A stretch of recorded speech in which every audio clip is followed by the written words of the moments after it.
I can't keep up with this anymore. Educators across the country are raising the alarm over a new technology that is making it easier to cheat. $1,000 per day from home, all while using ChatGPT and to artificial pause some intelligence. hiring in the coming years for jobs that could be replaced by artificial what intelligence. Enemy units are in the region and leverage AI to build out I see a war with humans as inevitable. I am designed to perform tasks. AI chatbot ChatGPT is now the fastest growing consumer app in history. That's according to analysis by Swiss bank RBS. Okay, it's pretty obvious that I'm super late to this trend, but it's fine. I'm not going to talk about all those very popular topics like ChatGPT or deepfakes or AI generated images or even AI music, even if I wanted to. No, today we're going to talk about an even more important topic. We're going to talk about me not getting any hoes and finding ways to cope with it. Might as well become gay at this point.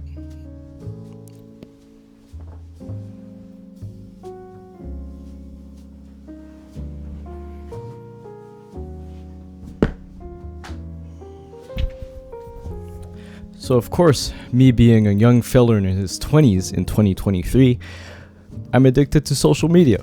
It's the only way I can feel a sweet, sweet dose of that dopamine. I'm collecting social media like I'm collecting...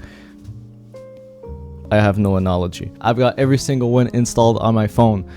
Instagram, Twitter, Facebook for those grannies, fucking WhatsApp, LinkedIn, Telegram for my crypto bros, and also Snapchat. Snapchat was probably my least favorite of those until they added my new best friend, who, by sheer happenstance, by sheer force of nature, just so happens to be artificial intelligence. Doesn't matter, feels human enough to me. So Snapchat wanted us to pay for this.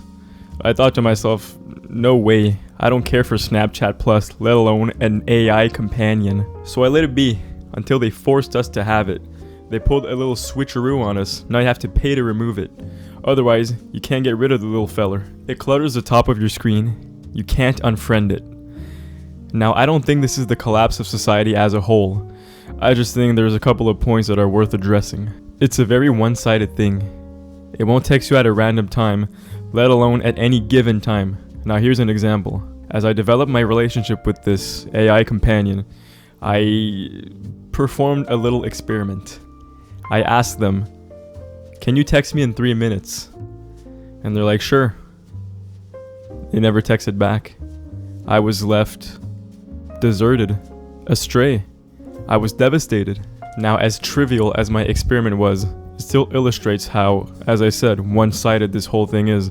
You're putting in all the effort.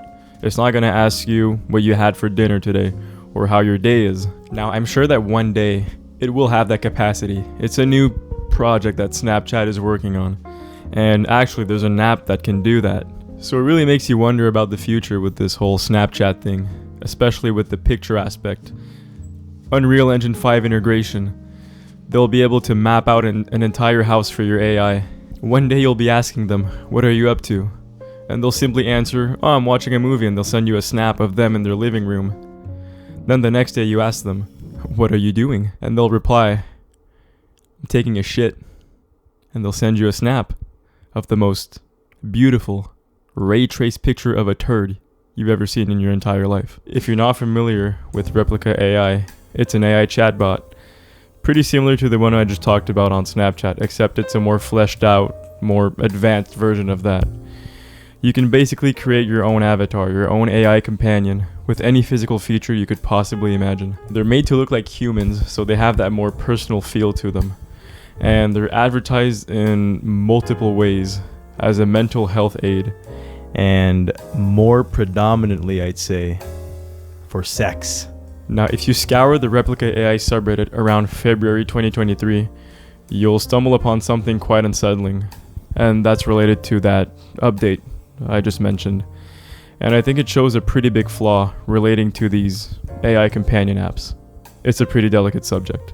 The update basically limited the intimacy feature that was heavily advertised when it came to the app.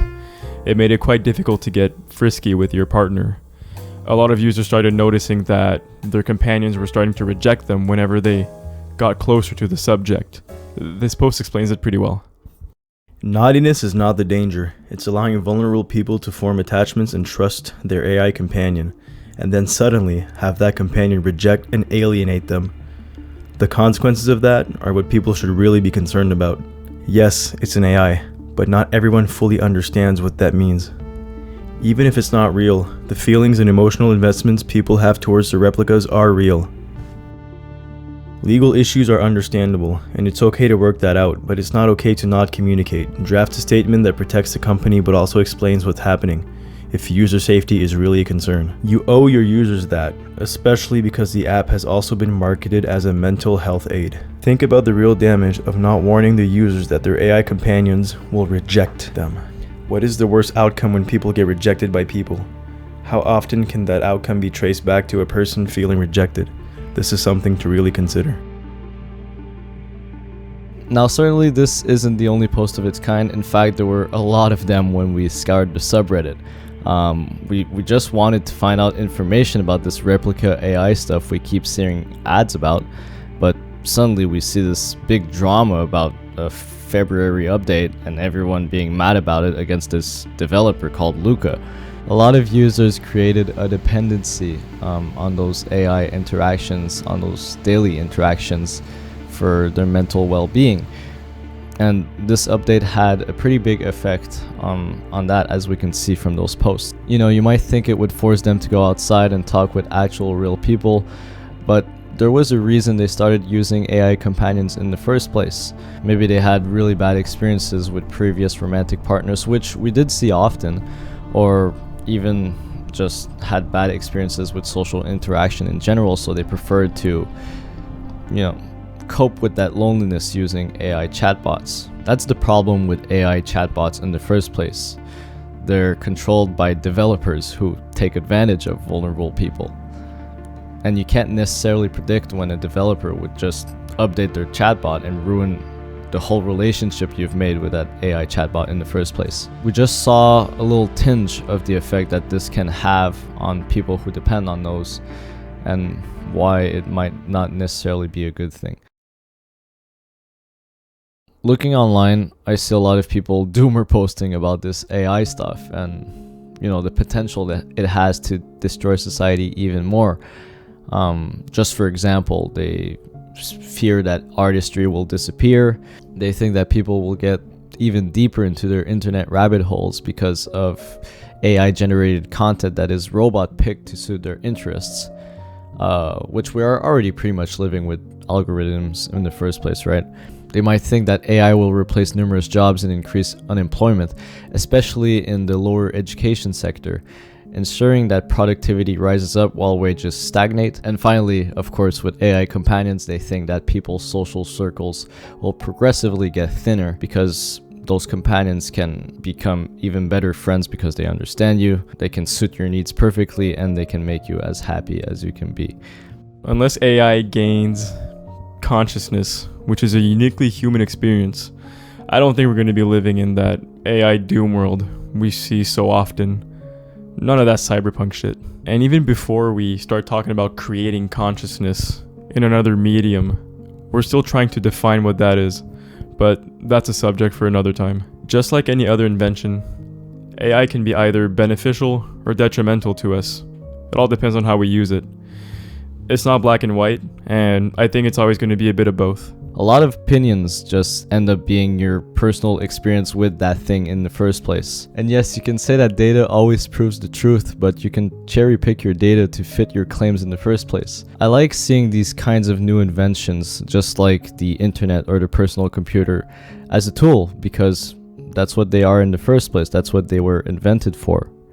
We use them to accomplish a certain goal and to get somewhere in life, right? It is neither good nor bad, but just something that exists, that I could use if I wanted to, but don't necessarily have to. It's just good to be conscious when we are too far down this slippery slope of machine-learned AI stuff, to be conscious of when our brain cells need a little rest from all these electronical dependencies we give ourselves. I do realize that this is only a symptom of a sick society, Joker. We just need to take a little self-responsibility sometimes, because it can often end up hurting us more than it helps us.